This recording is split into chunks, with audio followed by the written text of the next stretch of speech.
she says, what is your editing process like?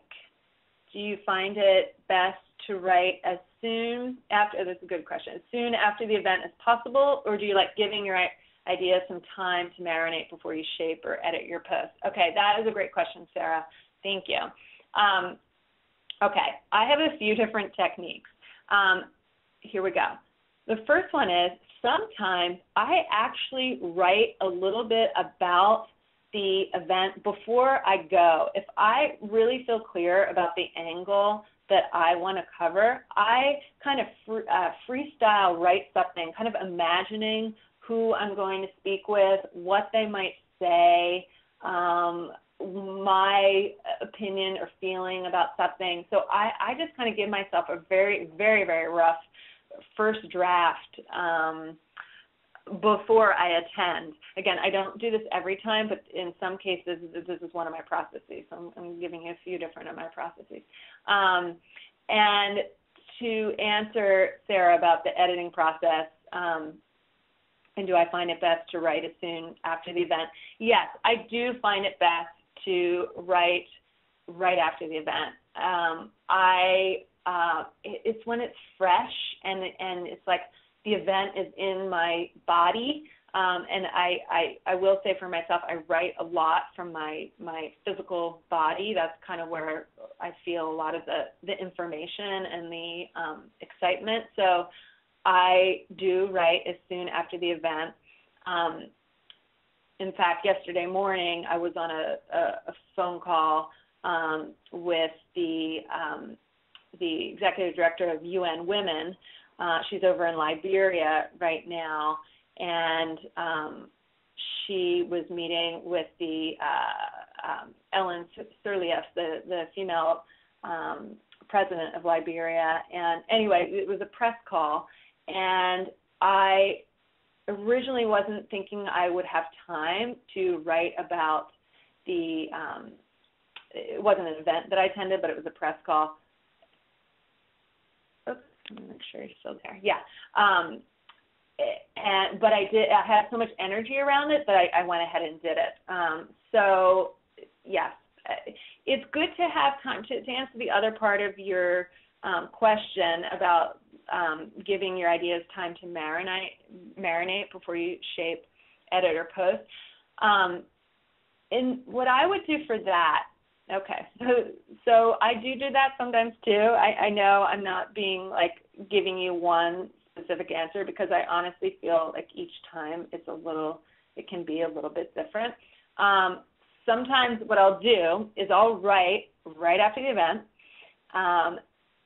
but then I will actually let it sit, because if there's something that I'm pondering or there's an idea that I haven't developed as fully as I know I could, like I might just really feel strongly I could develop it a little bit more, but it's not, the words aren't there yet, or the kind of wisdom hasn't surfaced yet, then I will actually let it sit.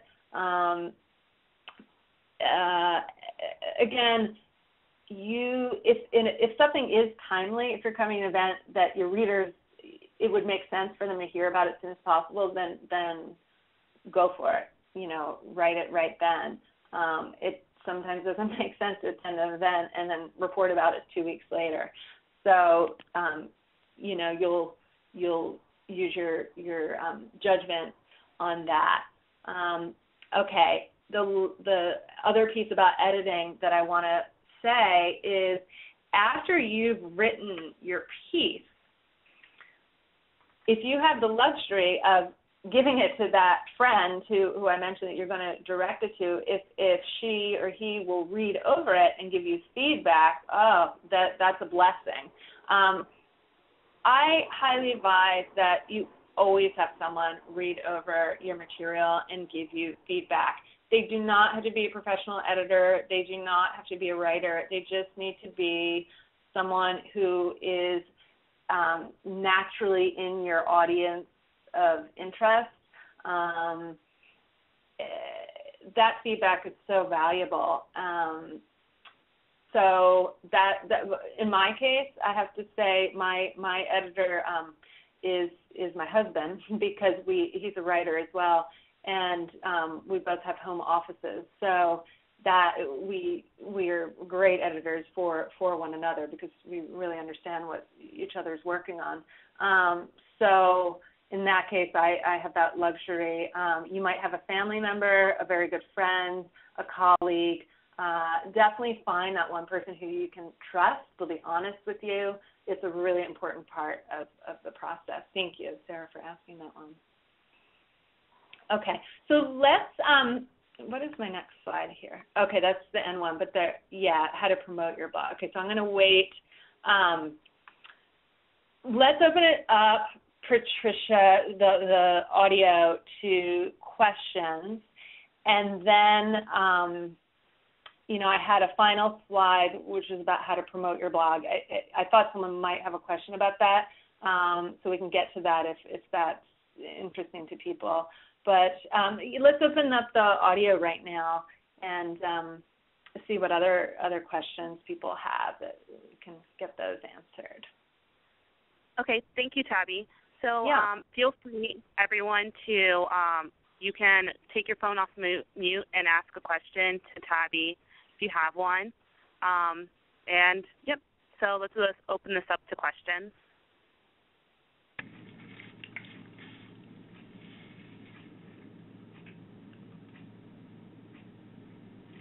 I have a question. This is Catherine Bailey speaking. Hi, Catherine. Hi.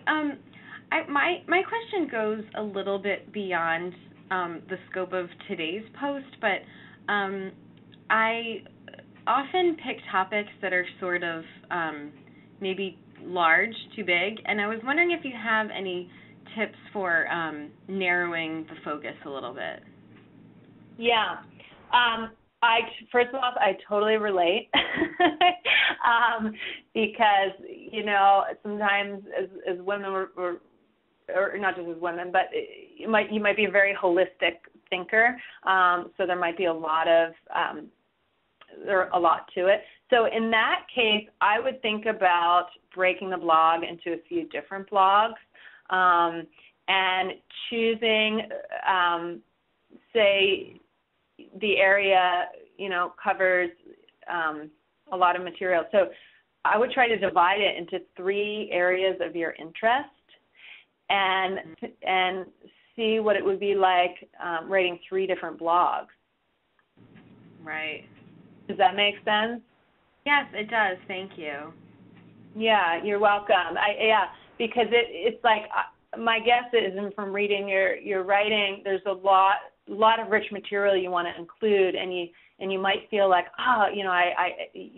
so much about this certain topic, and you might want to put it in there because you feel like the readers need to know about this. But it's actually, less turns out to actually, I'm sure you've heard this over and over. It tends to be more. Like they'll get an understanding actually more deeply if it's divided up amongst a few different blogs. Right. Okay, thank you. Yeah, Tabby, you're welcome. This is Nancy. Sorry. This is Nancy. I have a question. Hi, Nancy. How are you? This has been fantastic, so thank you so much for sharing your time and your wisdom with us. When you do break up a topic like that, is there an ideal amount of time in between the posts that you shouldn't kind of go beyond, if you will, so that you make sure you can remind the reader what you're talking about? Okay, good question. I think each time you write the blog, you need to say you're taking that one big topic and you're dividing it into 3 blogs. I think each time you need to contextualize it. I don't think I wouldn't advise writing it and saying like I'm picking up from where I left off on my last blog. I wouldn't do that. What I would do is actually each time you write about it, it's like each one is a brand new blog, as if the reader never read the first one. Okay. Does that make sense? Like,